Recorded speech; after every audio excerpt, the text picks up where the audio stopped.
everybody, welcome back to the channel. Shayna here, and today I have for you guys my haul video. My coloring haul this month is obviously quite sparse. I am trying not to accumulate much more until I move, so yeah, that resulted in me not buying hardly anything. Well, I did buy stuff, but mostly for somebody else, because our summer swap is coming up, which I'm really excited about to see everybody's videos.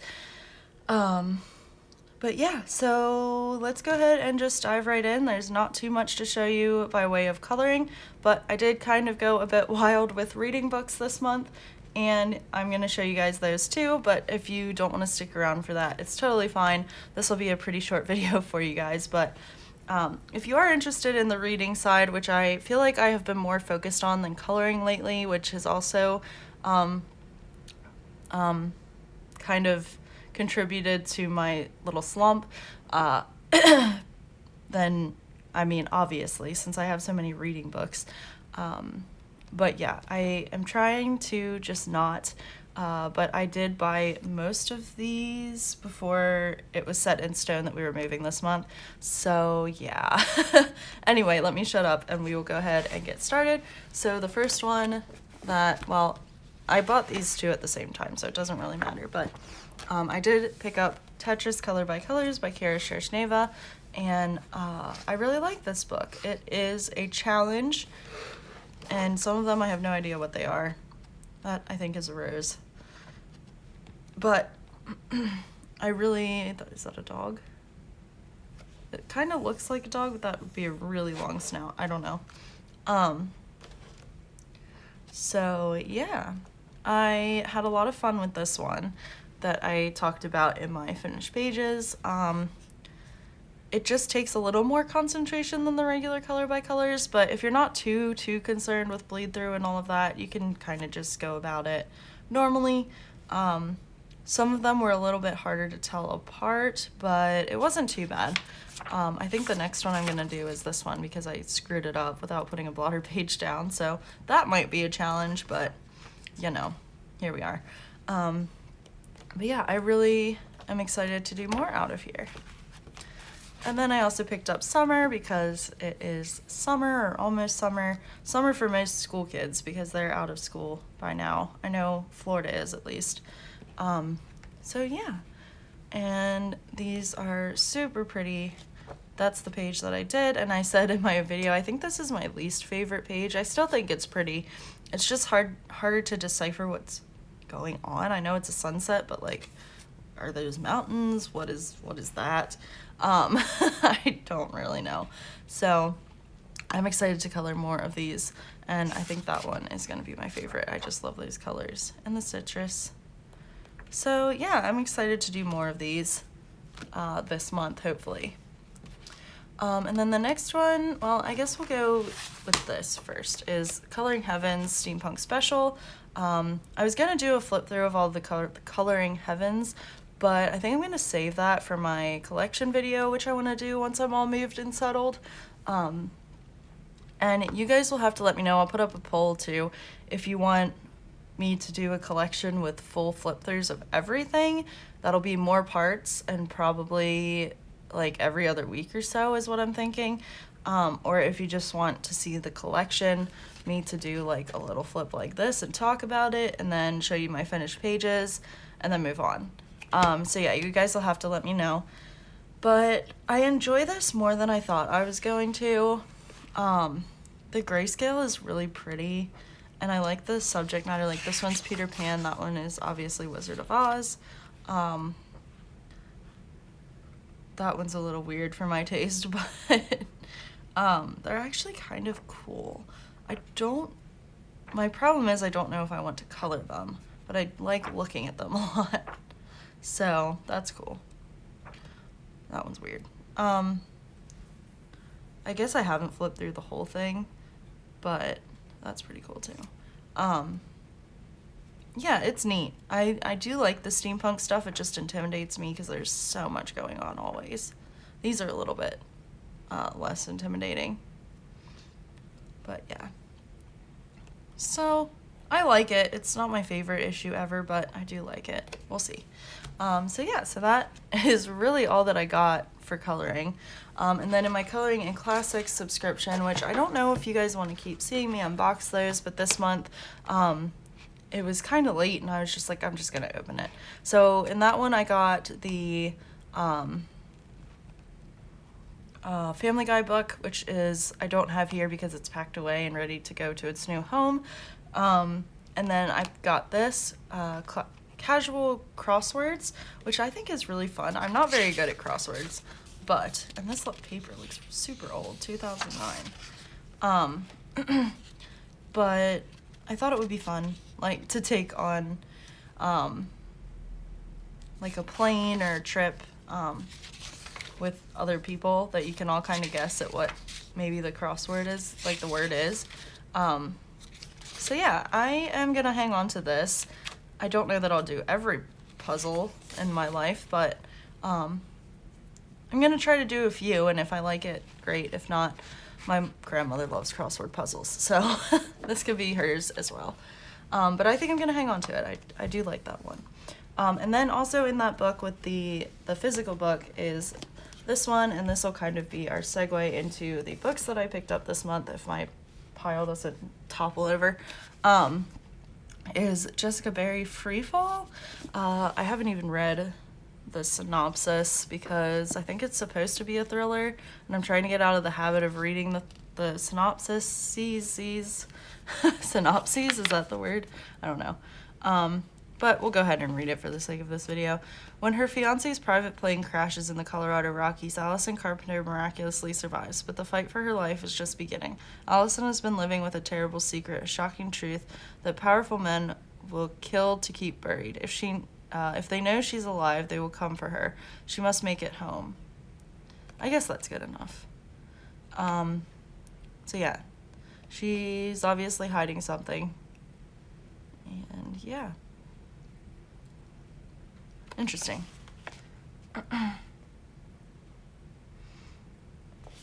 We'll see whenever I get to this. Some of the books I'm like, I don't really know. I usually look them up on Goodreads, but I haven't yet. So we'll see how this goes. All right, so I guess we will go ahead and start. Well, these two just came in yesterday. Okay, there's a story behind this a little bit. So for the True Crime Book Club that Peter Mon runs, this is the pick for this month, and I was trying to find it on my library and they didn't have it and I couldn't find it anywhere else, so I looked on Amazon and it was a decent price, and it got here within a day. It was going to get here, well, you could do it same day with the purchase of like $35 or more. So then I added this one on, but it still wasn't quite $35, and then I couldn't figure out what else to put on, so I was just like, screw it. I'll just get these two and go from there. But it still came within a day, which is amazing. So I ordered on the 31st, got this yesterday, June 1st. Today is the 2nd. So yeah, I'm very excited to read this one. This is about a serial killer, obviously. This is nonfiction. And it says, Liza Rodman was a lonely little girl. During her Cape Cod summers, while her mother worked days in a local motel and danced most nights in the Provincetown bars, her babysitter, the gentle, handsome handyman at the motel, took her and her sister on adventures in his truck, sometimes to his secret garden in the Truro woods. He was one of the few kind, understanding adults in her life. But there was one thing she didn't know. The babysitter was a serial killer. Some of his victims were buried in pieces right there in his garden in the woods. Though Tony Costa's gruesome case made screaming headlines in 1969 and beyond, Liza never connected her friendly babysitter and the infamous killer until decades later. Haunted by nightmares and horrified by what she learned, Liza became obsessed with the case. Now she and co-writer Jennifer Jordan reveal the unimaginable story of a charming but brutal psychopath through the eyes of a young girl who once called him her friend. So that's wild, and it actually happened. So I'm excited to dive into this because I think it's going to take me a little while. But we shall see. There's so much I want to read right now. That's why I'm having such problems, I think, coloring too, is because I'm like, I just want to read everything. But I do have a lot of audiobooks lined up from the library, so that'll help because I can listen and color at the same time. And then I grabbed this one because I've heard people on YouTube rave about it. And it's Dead Mountain, the untold true story of the Dyatlov Pass incident. So I guess, okay, here. In February 1959, a group of 9 experienced hikers in the Russian Ural Mountains died mysteriously on an elevation known as Dead Mountain. Eerie aspects of the incident, unexplained injuries, signs that the hikers cut open and fled their tent without proper clothing or shoes, a strange final photograph taken by one of them, and radiation readings on some of their clothes have led to decades of speculation over what really happened. And apparently, so it goes through like everything, there's pictures and stuff, and it's apparently just a really good read, but then the author's conclusion seems to make a lot of sense to a lot of people. So I am very interested to see and learn more about this, because that is a wild synopsis that they cut open their tents and ran out without anything, just to be slaughtered, it sounds like. So I am very interested in this one as well. I'm a weirdo, apparently. No, there's a lot of true crime junkies out there. But yeah, so it sounds really, really interesting. And then I have my 3 book of the month picks. So this month, there were a lot of picks, and it was very hard to choose from. Well, there's always 5, but, and then I knew I wanted the 2 add-ons. So the book that I picked for the month, I can't decide where to put things, was Imposter Syndrome. So this is about, a woman who is recruited from Russia's intelligence agency, and she's sent to the Silicon Valley, at least from what I gather. I started this one already, clearly. From what I've read so far, she's recruited by this Russian intelligence agency and sent to America, to the Silicon Valley, to start up this company and, well, I guess to infiltrate like technology and set up this. Eventually she becomes like the COO of this company. And the last chapter I read, the guy who works for the agency is like, you have to give us all of this information on the users of this social media network that she's now CEO of. And she's like, no, I'm not doing that. That's part of, like, I don't know. It's very confusing so far. There's a lot of, like, the first chapter I read and I was like, what the hell? I have no idea what's happening. But it's kind of coming together, because it's been like 10 years or something since she was sent there, and she's built her life. They made her, not made her, but kind of made her get married, but she found like the right person. So she's happy to be married and blah, blah, blah. But now she has to transfer all of this information to them so that they can spy on basically American citizens. And she seems torn. So we'll see what happens from there. And then there's another character that's going to come in, and it is told from like different perspectives, but it's told in third person. So like it's not their actual perspective, you know what I mean? But I just met Alice in the next chapter. And she kind of, I guess, starts getting close to Julia and then starts uncovering these secrets. So we'll see how this goes. Again, the first few chapters, I was like, what the hell am I reading? But the most recent one I read, it was better. I felt a little better about being able to follow the story. And then the next one, obviously, that you've seen, because I can't get them out of the screen, is The Invisible Life of Addie LaRue. Everybody raves about this book. I'm very excited to read it, but Addie LaRue has been living for like 300 years. When she was young, she made a deal with this creature that she could live, I guess, forever, but nobody would ever remember her. So she's been living these 300 years, nobody remembers her, and then one day she goes into a bookshop and the guy there remembers her, and then we go from there. So I don't know much more about it, I don't want to know much more about it, and I'm very excited to read it. Then I picked up The Firekeeper's Daughter. Everybody seems to be raving about this too. It seems like a very hard-hitting novel. I don't know a whole ton about Indigenous, Aboriginal, Native American culture, so I'm very excited to kind of read this and hopefully gain a little bit of insight at least, as well as follow this like dynamic story. So it says 18-year-old Donis Fontaine has never quite fit in, both in her hometown and on the nearby Ojibwe reservation. She dreams of a fresh start at college, but when tragedy strikes, Donis puts her future on hold to look after her fragile mother. The only bright spot is meeting Jamie, the charming new recruit on her brother Levi's hockey team. Yet even as Donis falls for Jamie, she senses the dashing hockey star is hiding something. Everything comes to light when Donis witnesses a shocking murder, thrusting her into an FBI investigation of a lethal new drug. Reluctantly, Donis agrees to go undercover, drawing on her knowledge of chemistry and Ojibwe tradition, medicine, and to track down the source.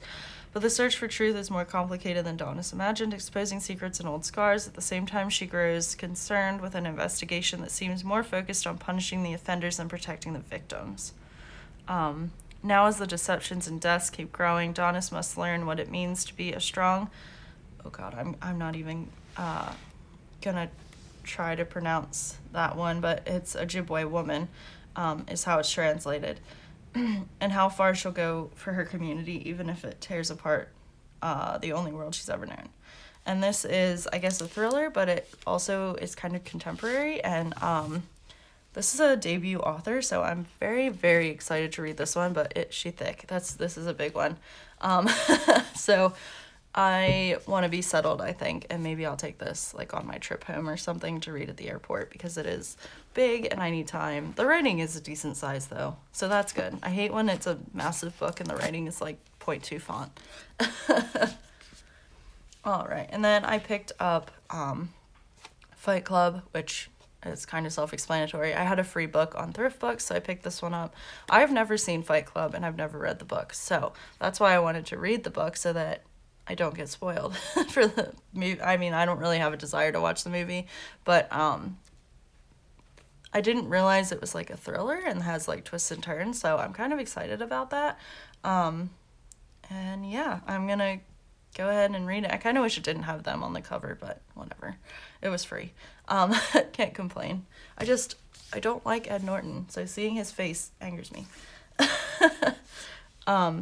All right, and then I picked 2 books up like mid-month at Target because they had a sale, a buy one, get one something, 50% off, 30% off, I don't remember.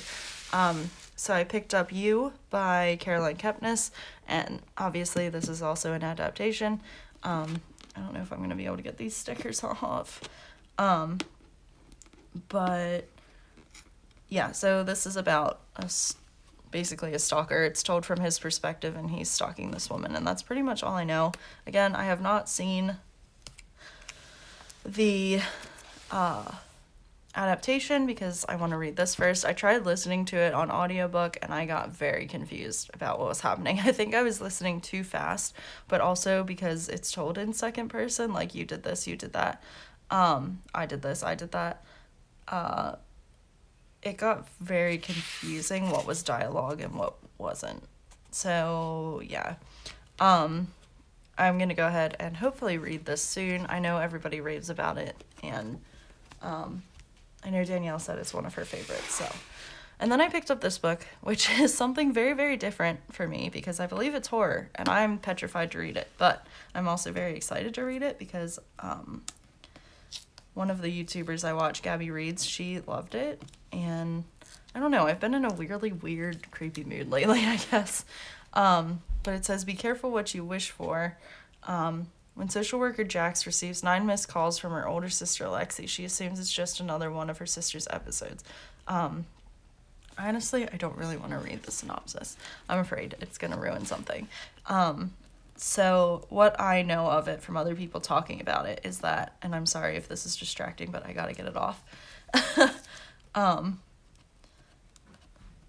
So obviously she gets 9 missed calls from her sister and she's just like, whatever, like she's probably having an episode and it's fine. But then she come to find out her sister drowned in their grandmother's pool. And apparently this pool of water has a history and she's not the first one who's drowned. So then it's kind of like a mystery and thriller as to what the heck is up with this weird water. That's a great synopsis, isn't it? What the heck is up with this weird water? Oh my god. I don't make myself laugh very often, but for some reason that got me. So yeah, I'm really excited to read this, but also quite scared because I think there's like some body horror and some weird stuff in here. So it'll be probably my like daytime read. All right, friends. So anyway, I'm just gonna leave this here because my pile of books is hello. Goodbye. Is way too big. But yeah, thank you guys for watching. Thank you for sticking around if you are still here. I know this is a coloring channel, but didn't get that much in the way of coloring this month. So anyway, I love you guys. I hope you guys have a great day, and I will talk to you soon. Bye.